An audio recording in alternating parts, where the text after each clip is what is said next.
I'm Demetria. I'm Daryl. We're here to talk about DEI with a little depth, a little And fun. a lot of truth. From Walmart's rollback of DEI to that Love Jones-esque commercial, we're unpacking the call to boycott Walmart. Did you boycott Walmart during the holidays? Let us know in the comments. Right before the holidays, Walmart rolls out this commercial featuring Nia Long and Lorenz Tate. It's this warm, fuzzy scene. Nia Long receives this gift, obviously from her hubby. He gives her this record player. There's this really great scene, and it makes you think of the movie Love Jones. This movie had so much significance for its time. When did you first see the ad, and what was the significance of the Love Jones movie for you, if anything? I didn't see the commercial as a commercial, like during a show or something. I heard the noise and went and found it. So I feel like I entered into the dialogue or the thought process differently than if somebody just saw it during a show. Yeah.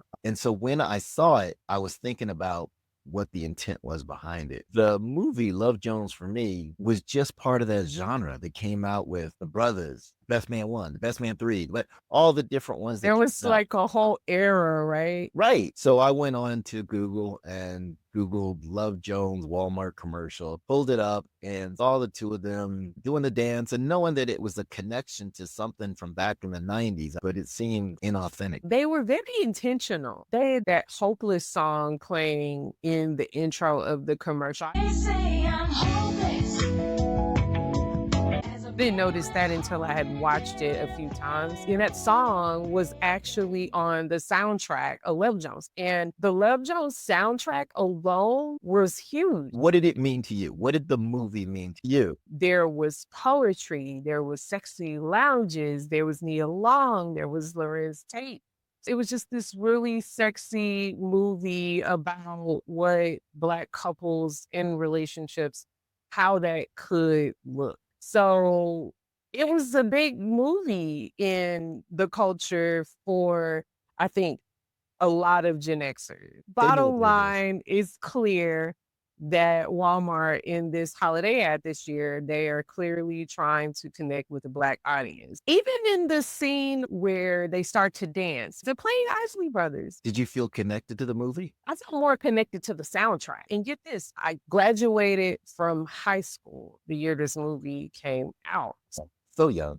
So we had no business watching this movie. Absolutely. The timing was really interesting because about 2 weeks before, Walmart announced that it would be rolling back on many of its DEI measures that it had undertaken back in 2020 following the public murder of George Floyd.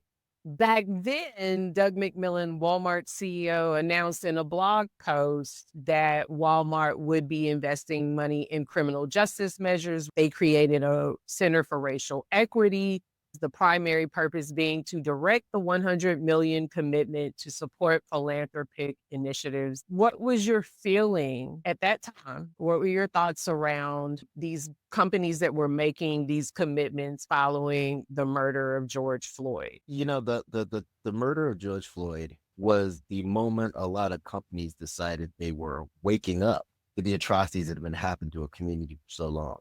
And so Absolutely. this wokeness from these communities was both desirable yet cautious, right? Because yes, the idea of you finally seeing what you've been ignoring for so long, we always want that. Yeah, I think for a lot of us that have been doing the work, it just felt like a lot of noise at one time. And I think all of us had this doubt as to whether these would be things that would stick.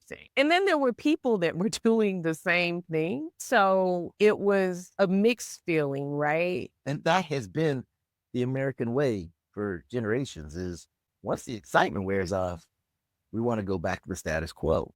And so the cautiousness was about that. Were they going to stay engaged and involved, or as soon as the light dimmed a little bit and the noise got a little bit quieter, were they going to step off? Fast forward to this year, Walmart has now rolled back on its commitments. And what made it so jarring is that they made this public announcement about it. So they made a public announcement initially back in 2020 when they made their commitment. And let's be clear, they committed $100 million, which is very commendable for the causes stated before. And that's enormous. Now we fast forward on November the 25th.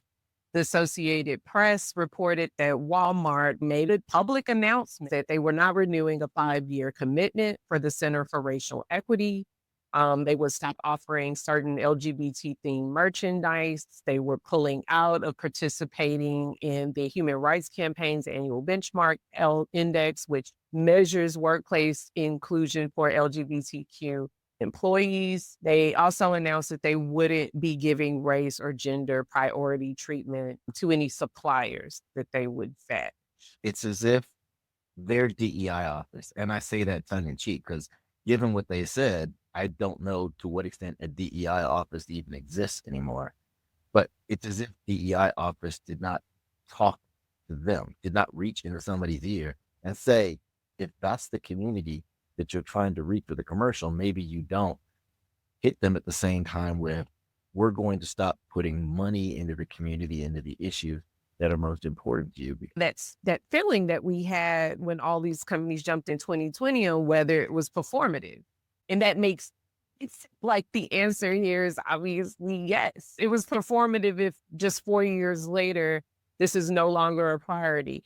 And here's the other thing, there's some double harm here that I want to make sure we don't miss. There is the harm of actually pulling out, which is I was providing this money, this attention, this publicity, this positivity, this energy into this area, which now I'm taking that away. So that is a harm. But the harm that I think is much more sinister is the harm of making the political announcement. It's so harmful to the work that people are doing and that is being done. When you say at Walmart's base and the level and the volume, when they say we are in for DEI, we are going to support these issues, we're going to fight these causes, that's a statement. And when you say we out, that's a statement too. It rings just as loud as when you made that statement back in 2020, when you tell folks, yeah, we're out. Now, how many other folks go, they're out, we out too? And companies have, right? They have been doing this, and we'll talk about that a little bit more in the next segment. This is an implicit and an explicit message. The explicit message was made in the public announcement telling us we're pulling out, but there is that implicit message, like you suggested before, that says this isn't important. This isn't something that we, Walmart, with our strength, think we should be focusing on. And the implicit part goes further because it suggests you shouldn't either. It's the announcement part for me, right? If they had just quietly pulled out of these measures, there was a way to do this without making it political, without doing the double harm. If you just take away something that didn't exist before, because that $100 million that you committed has run its course, and you do that quietly, I don't think that there's a huge harm in that. And since you just raised the idea of the political nature of this, how many days was this announcement after the election? Right. This was weeks, a few Oh. weeks after the elections. And one thing I want to be clear is that this isn't intended to be a political podcast. However, political context matters because we have these political attacks on DEI. So I don't think this is intended to be a politically persuasive podcast in any way, but there are some truths about the political climate that matter in the context of these things we're discussing. And we've constantly, throughout our entire time of formatting and building this podcast, we've talked about putting data first. And part of the data is looking at the timing, right? We have to look at, okay, what were the social factors that were going in as all these things were happening? We're just trying to look at the data. I want to know from our viewers, what do you think about Walmart's initial commitment in 2020 following George Floyd? What do you think about other companies' announcements at that time? Let us know in the comments. What did you see? What did you see, Dimitri, about companies that were in, that have not only been in, but stayed in? So I think that there were companies that were already in and who amped up and maybe redirected their effort. And those are the ones that I see that are still in, and I think more likely to stay in for the long term and not be swayed. But I think it's very easy for these companies that have recently come into investing in equity. It's very easy now that things get a little hot to run astray or say, okay, maybe this isn't what we signed up. And then there's an authenticity factor. So tell me more about the authenticity. Whose authenticity do you question, and how do you analyze or evaluate the authenticity factor? This makes me think of the topic of doing public statements more generally, not just the commitments to do something specific. So if something happens socially and you have organizations that want to side one way or the other or make a statement, there's the public statement, we're sorry this happened, we're sorry, we're going to look at our step. And then there's also the things that they could do. Walmart did both. It makes me think about what I would probably tell clients in the instance of the question of whether they should make a public statement or not. If it's not already a part of your culture, already a part of your company DNA, jumping out and making a statement because you feel bad today or the board collectively feels bad today is probably not a good idea. That's where the DEI office, a culture, helps out, because it helps you think through before the emergency. That's the key. If you're just reacting Yeah, to the emergency like a George Floyd, then you don't know who you are with regards to this, regards to that incident, absolutely. and you need to be doing that days, weeks, months, years ahead of time, so that you start to understand, okay, what does this incident say about our values? And for some companies, they don't need to say anything. I'm going to edit this, but shutting the up is always an option. Can I we don't, say that in a different way? I, Shutting I, the F up is always an option. and it's a good option, right? Sometimes you need to say nothing. If it's not part of your culture, if it has nothing to do with who you are, then don't just speak because you want to speak, just because you want to say something, just because you want to be heard. There's others that can do it better, and they've been doing it longer. Let them do the work. The other thing is contradiction, right? So there's one thing, if the issue doesn't reflect who you are at your core, probably shouldn't be doing it. But there's also the issue of whether it conflicts with your practices. That's the other thing that I tell clients to look at is it consistent with who you are as a company, organizationally, as a culture? And does it conflict with your practices? Does it conflict with your actions? Are you out here making a public statement when your own house isn't clean? And since we've already mixed a little bit of corporate with political, this is a good time to break in the brilliant mind of James Baldwin, who said, I can't believe what you say because I see what you do. That's the Oh, same thing you're suggesting is, why are you telling me this? Because I see what you've been doing, not just for days and weeks and months and years, but for your entire time that your company's been alive. And we know the Supreme Court has said a company's a person. So we should look at it that same way and dive into, who is that person? What have they been throughout time? We see what you do. I'll offer an approach. Before issuing public statements, companies really need to assess their internal policies, their practices, their culture. They need to think about if this is consistent with who they are. If the issue doesn't reflect who they are, then pass. And then there is also the detail that goes into the statement. The first question is, do we make a statement? Do we put money or do we put resources or dollars into an issue? And then the other question is, how do we do that? How do we do that in a way that's consistent with our messaging, our mission, and that isn't offensive and that won't do further harm? And that should be a theme. The standard should always be, at a minimum, not to do further harm.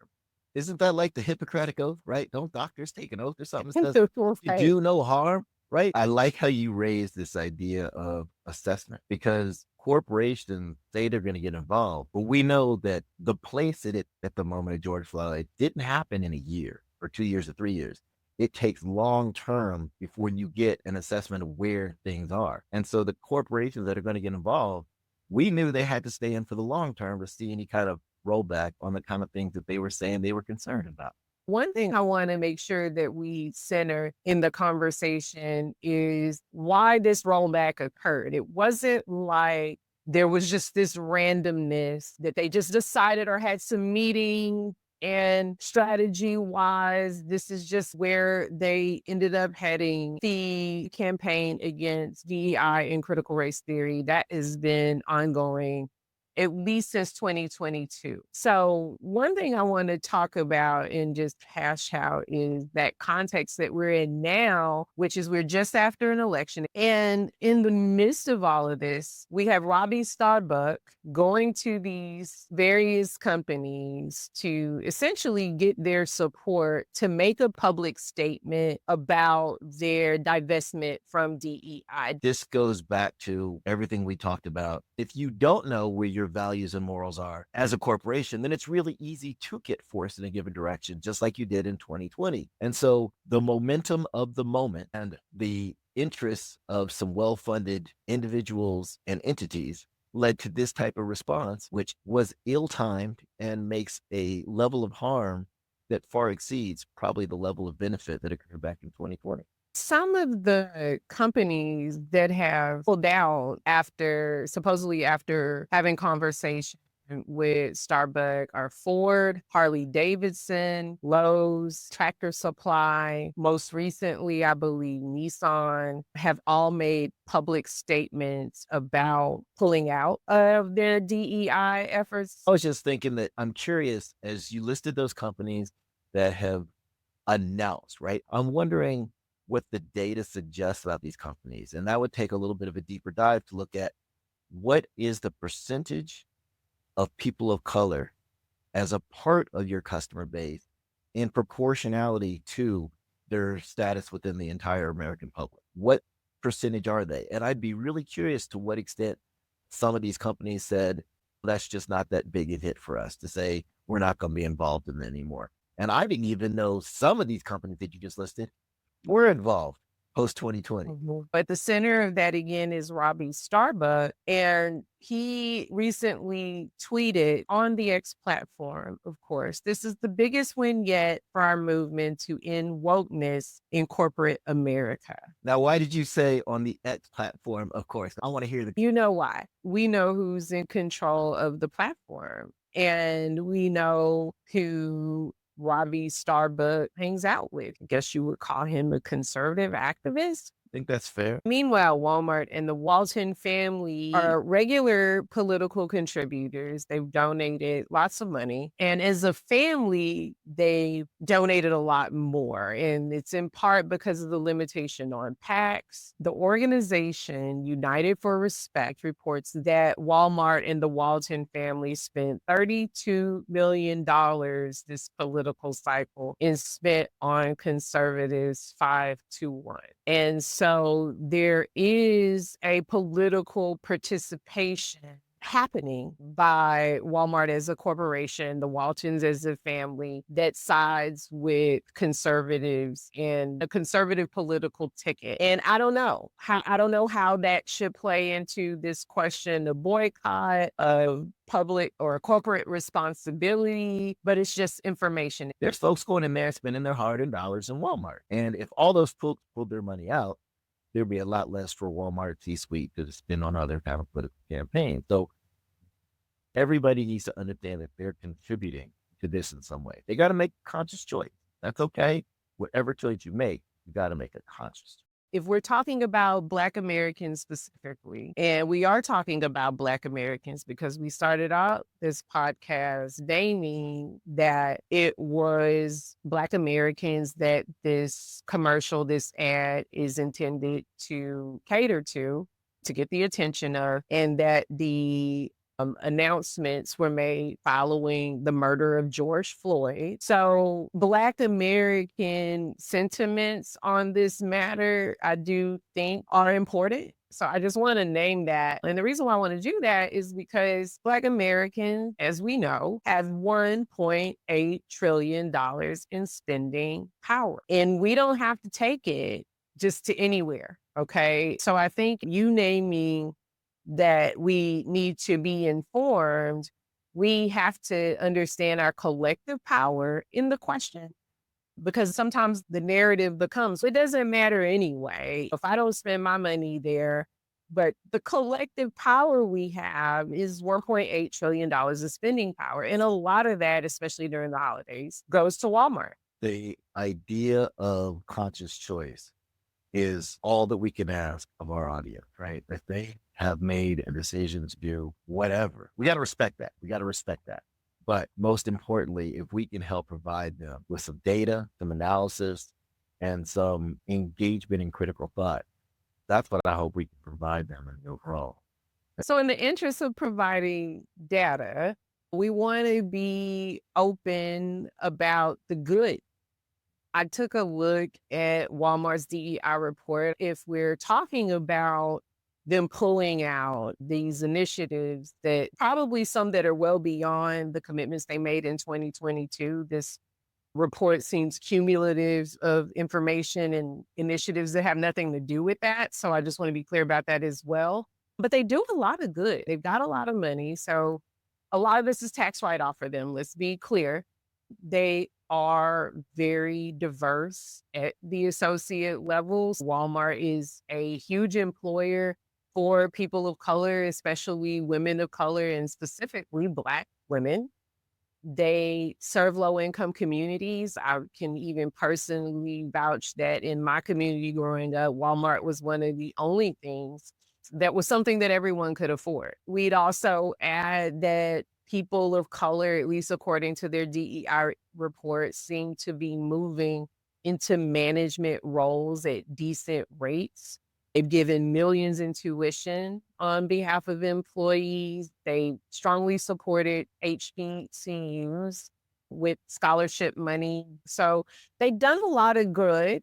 There are obviously things that are bad about any company. So I just want to put that out there, that there are things that they may be getting right. And I'd love to see our audience engage in that dialogue, right? And to what extent have they felt Walmart in their community? Because if we're reaching a wide enough audience, then hopefully they can tell us something about Walmart's commitment. I don't know the timelines on all those investments. Were they right after 2020 and now they're going to get rolled back? And to what extent Sure. that effect's going to have? I'm also interested in their proportionality on those investments, not only to Walmart's overall revenue, like what percentage of that revenue is the numbers you're talking about, but I want to see how that commitment compares to other commit, right? And are all of those other commitments equally supportive of the communities that we're most concerned about, the communities that don't usually have a voice? And so I'm curious, as we talk about the representation at the associate level, what have you seen for the representation at the C-suite level? I couldn't wait until you asked that question. I couldn't find an organizational chart that organized in a way where you can visually see it, and I just refused to make one. But there was 3 levels of leadership. There's this executive, kind of CEO level. There's like a vice presidential level below that. And then there is the board. And if you take the time to click around there, you can see that their leadership is overwhelmingly white. It's majority white Americans. I want to say it as polite as possible. And I think going back to our audience, engaging in the conscious dialogue, debate, discussion, and thinking through this, part of what they have to decide for themselves is, are their voices being heard at that level in Walmart? Are their concerns, are the things that are important to their communities being heard at that highest level? I know I can walk into a Walmart and cuss out the manager and tell him or her what my biggest issue is with the product that I bought. When they're making high level decisions, are your interests being heard and discussed? And are you seeing them reflected in the corporation? You wonder whether someone stopped them and said, hey, by making this political statement, we may actually be doing harm. We may actually be undoing not just the work that we've attempted to do in this investment that we made of $100 million over the last 5 years or so. We're also undoing the investment of others. And that to me is the real travesty here, is that probably because of a lack of representation, you had no one to say that. I do want to push back just a little bit. I think sometimes when we get these calls to boycott, they can often come from a very privileged place Absolutely. in that Absolutely. there are communities that heavily rely on Walmart. And like I said before, my community growing up was one of them. There are places where there are food deserts. There are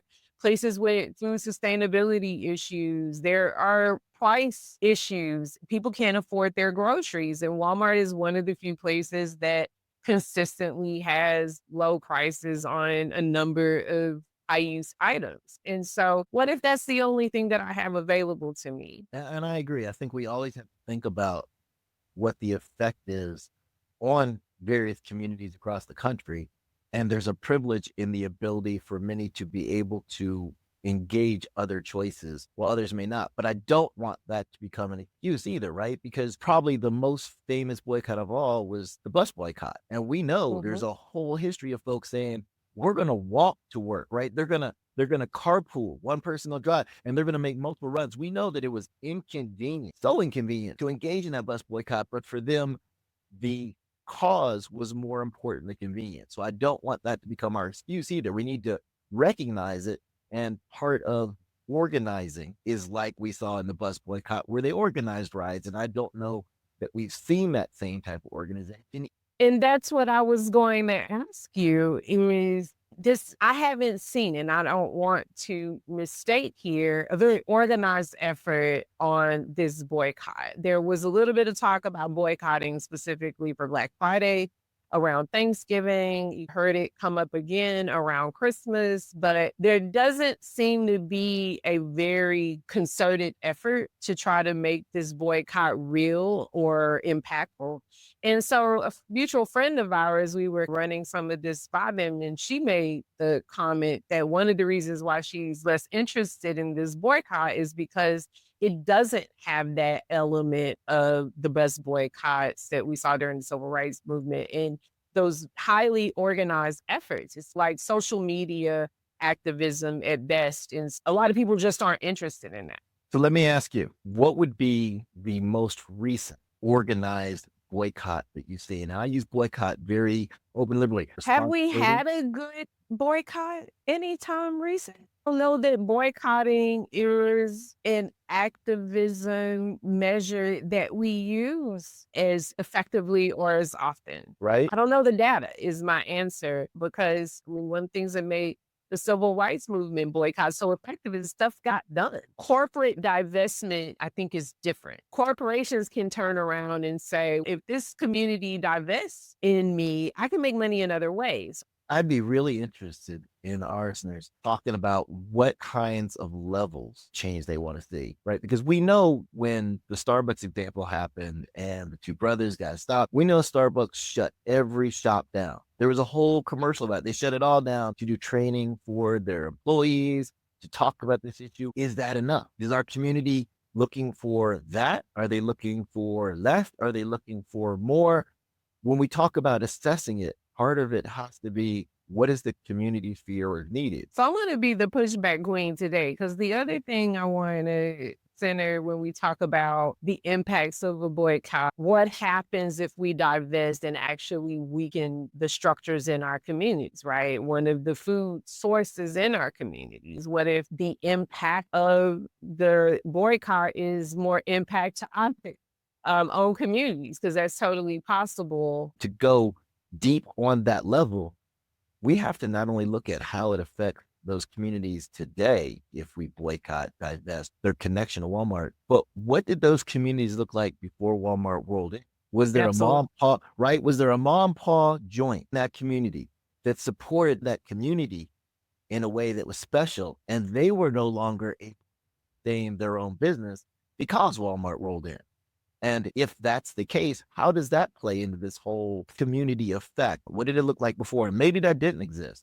I think what you would find is communities where there was nothing and Walmart came in and provided something. I think you will also find what you just said. Places where there were mom and pop or smaller, even maybe smaller chain stores that were more localized. You probably had more of that in some places. I can think distinctly in my own community that there were some chain stores that died because of Walmart. And I can also speak, I've seen communities where Walmart has moved in and there was convenience stores. Those were the alternatives. You had convenience stores in the area, which, as most of us know, convenience stores are extremely high and the selection is really low. And so in those communities, Walmart is a great thing, right? Not only is it bringing a food source, a resource, but it's bringing jobs. And so that's also something to consider. That comes into a community and supplies them with some necessities that they didn't have, they've got to factor that in making their decisions and processes. I don't know if every Walmart in those communities has a grocery store or not. And that'd be a big part because, as you pointed out, it puts the communities that we're concerned about at greater health risks because they don't have access to food and meals that are going to sustain them and be nutritious for their bodies and their development. I think that the missing part of this conversation that we haven't gotten to yet is really this issue of corporate responsibility, of whether they should be in the business of social justice is one question I think we could talk about here. And then also, if they are, and if we do want organizations like Walmart in these spaces, what corporate responsibilities do they have? And I think one obvious apparent one is to do no harm. The corporations are showing us what they care about. That's what they're doing.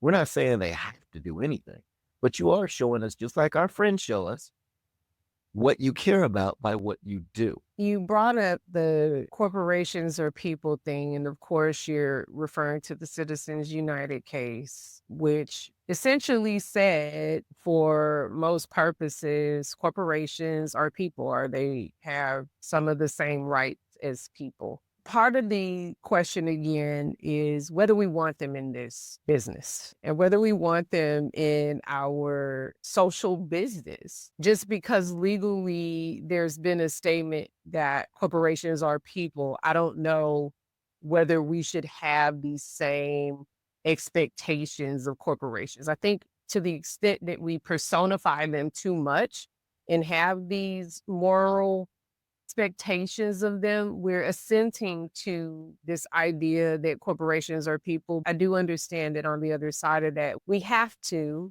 in some ways, because of responsibility, we want them to take to be safe, to make healthy products and all those different things. I don't know if I want them doing a whole lot beyond that. I don't know if I want Walmart in the business of social justice. I don't know if I want them creating data that relates issues related to criminal justice, or I don't know if I want them to. I think I want them to be responsible for their people and their organization, and that I want them to certainly invest the money, time, and resources into making sure that their employees' lives are good. Because the other side of that good stuff they do is they've got lawsuits against them. They've had repeated lawsuits based on FMLA, Family Medical Leave Act violations. Unpaid overtime has been a very big thing, pay disparity. So there's certainly a dark side to how they do things inside. And so I think that's what I would expect them to do well. And for where I would expect them to spend their DEI dollars into investing in their leadership,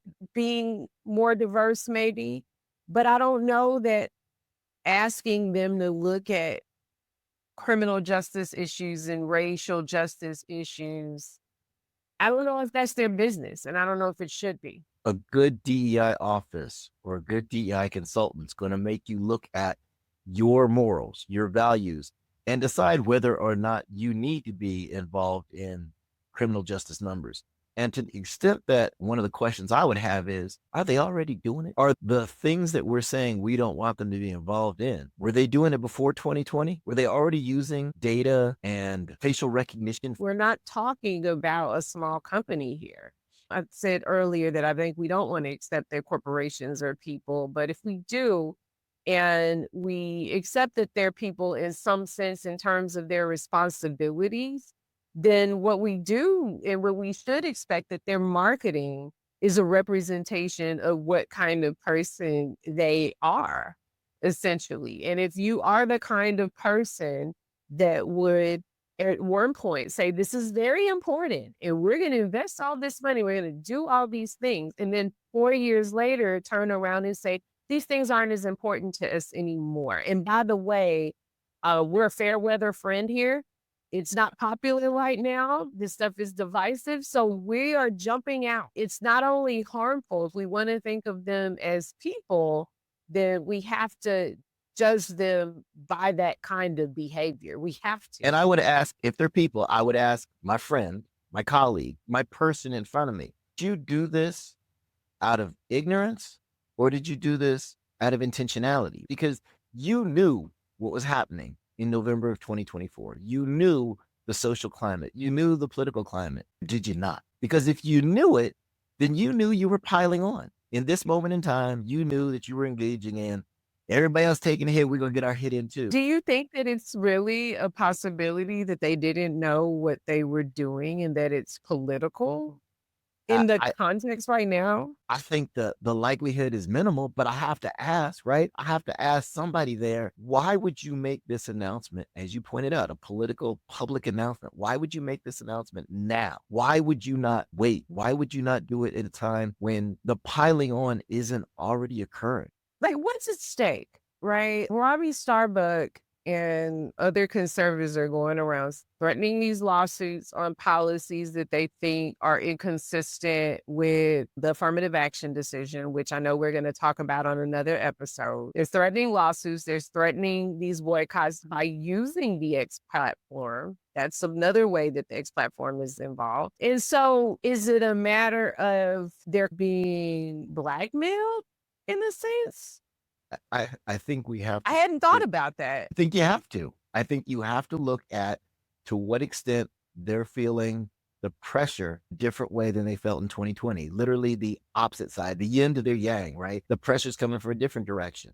And this leads to all the same questions we asked earlier. Is this performative? Is this performative for a different group? No, that's a great question. Right. And I don't know the answer, but I'm thinking as we think consciously, as we think critically about this, is this another performative game? And if so, how do we want to interpret that? And it raises whether they thought about the implications on employee morale.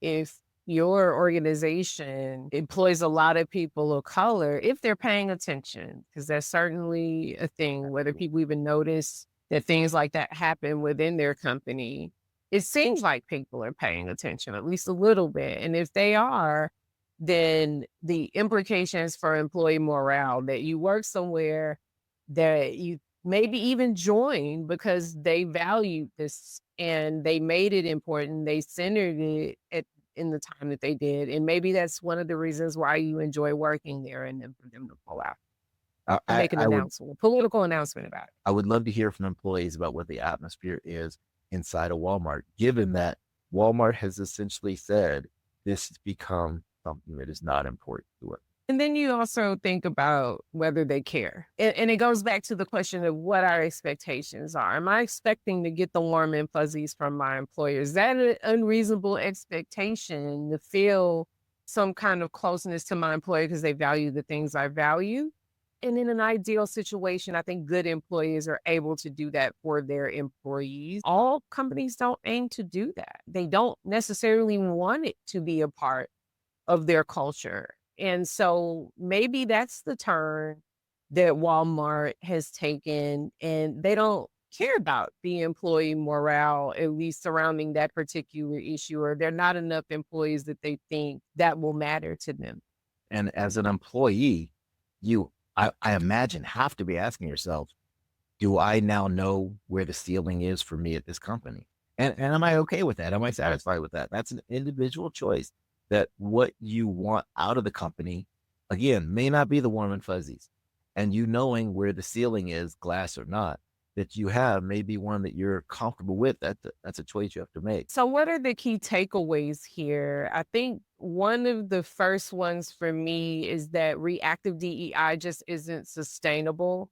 If your company, your organization is only doing something because it looks good, or when the world is watching, or when it's popular, you're not doing the work.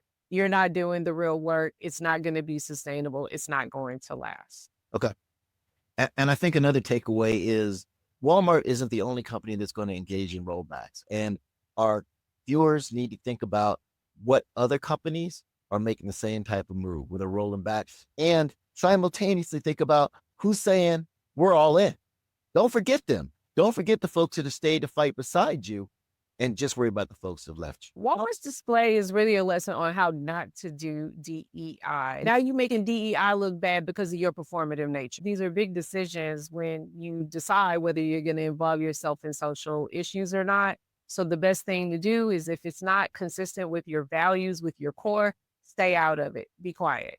Just like James Baldwin said, I can't believe what you say because I see what you do. We want to see the corporations being consistent about whatever engagement they're going to have. If you're going to be in it. You're going to be out, but be consistent about whatever you say.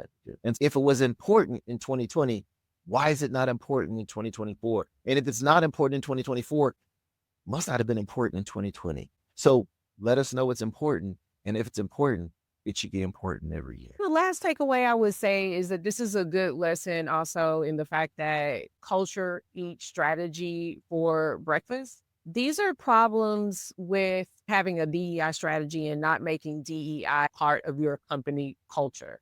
So strategies often involve initiatives, programming, pilots, things that make us feel good, that we think will make our employees feel good. But if we don't really ingrain that in our culture, it's not going to be sustainable. It's not going to last. We'll talk about why DEI strategies aren't enough in a later episode. But in the meantime, check out our Culture Matters guidance document. We'll drop the link in the comments. So this is a starting point for organization, just a beginning. Give us some feedback in the comment and let us know what works for you, what doesn't, and what you'd like to see more of. So what's the verdict on the boycott? You boycotting or not? All right. So I personally have been boycotting mostly for a while. I'm full on now. We'll see what happens in the future. Maybe I'm going to see them do a whole bunch of really good things. And I'm going to be like, okay, I'm going to support you for doing those things. But right now, I see what you did. And because I see what you did, I can't drop no dollars. Walmart is the closest thing to my house. We have one of those neighborhood friendly Walmarts really close to my house. So it was a place that I would normally just run to almost every day. So what I have decided to do is not to spend big dollars at Walmart's. I have a Target that's not too much further, that if I need that kind of a run, I don't mind going to. But I'll be honest, Walmart has a better price point on a lot of things, especially when it comes to groceries. And so if I need something quick and I don't want to pay $7 for egg, then, and I need it quickly, like in the middle of a recipe, I'm probably going to that neighborhood Walmart. I ain't gonna lie. I appreciate each person diving deep into whether or not the boycott, what it means to them, Yes. what are their values, what are their moral. Yeah, I think intentionality and thoughtfulness Yeah. around it is at a minimum what we could do. And being informed is our job. Next time, we're breaking down the DEI versus MEI debate. There's been a lot of talk about it in the media, and we want to look at it and decide, is there merit in the MEI movement? See what I did there? Until next time. We encourage you to think about diversity. Different. And that's a wrap for that first episode. I like 'em brown, yellow, Puerto Rican.